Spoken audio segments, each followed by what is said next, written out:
Hey everyone, welcome back.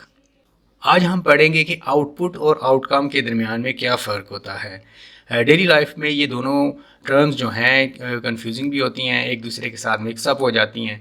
तो अभी हम देखेंगे कि हम इन दोनों को किस तरीके से डिफरेंशिएट कर सकते हैं एग्जांपल्स के साथ। तो सबसे पहले बात करते हैं आउटपुट के बारे में। आउटपुट है कि आप जो भी काम कर रहे हैं, जो भी एफर्ट कर रहे हैं, उसके नतीजे में जो आपका डायरेक्टली बनने वाली जो चीज़ है, जो प्रोडक्ट है आपकी, मतलब आप कुछ भी कर रहे हैं तो क्या आप प्रोड्यूस कर रहे हैं वो उसकी आउटपुट होगी। फॉर एग्ज़ाम्पल एक फैक्ट्री है जो कार्स बनाती है, तो हम कहेंगे कि ये जो इस फैक्ट्री का जो आउटपुट है वो कार्स हैं। और फिर जब ये कार्स मार्केट में जाती हैं तो वो जो कंपनी है कार्स बनाने वाली, उसका अल्टीमेट गोल जो है वो हम अपने कस्टमर की सेटिस्फेक्शन है।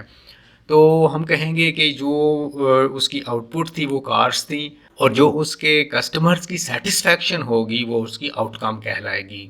चलें इसको एक और एग्जांपल के साथ देखते हैं कि एक स्टूडेंट है, वो एक रिपोर्ट लिख रहा है।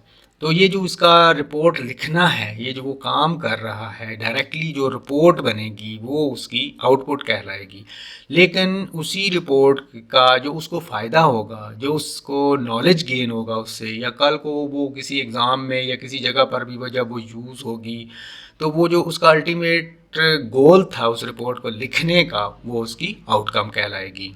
तो अभी इन दोनों को रिकैप करते हैं कि फ़र्स्ट ऑफ ऑल जो हमने आउटपुट देखा, तो output refers to the direct result of any activity और अ प्रोसेस। जो भी आपने प्रोसेस किया है, जो भी एक्शन लिए हैं, उनका जो डायरेक्ट रिजल्ट निकला है, जो सामने आपके एक टेंजिबल प्रोडक्ट आ गई है या सर्विस आ गई है, वो एक आउटपुट कहलाएगा। तो ये जो प्रोडक्ट, टेंजिबल प्रोडक्ट या सर्विस आपके सामने आई है as a result of different activities, इसको हम मेजर कर सकते हैं इन टर्म्स ऑफ क्वांटिटी या क्वालिटी। इसके कंपैरिजन में जब हम आउटकम को देखते हैं तो आउटकम होता है आउटपुट का इम्पैक्ट या कॉन्सिक्वेंस।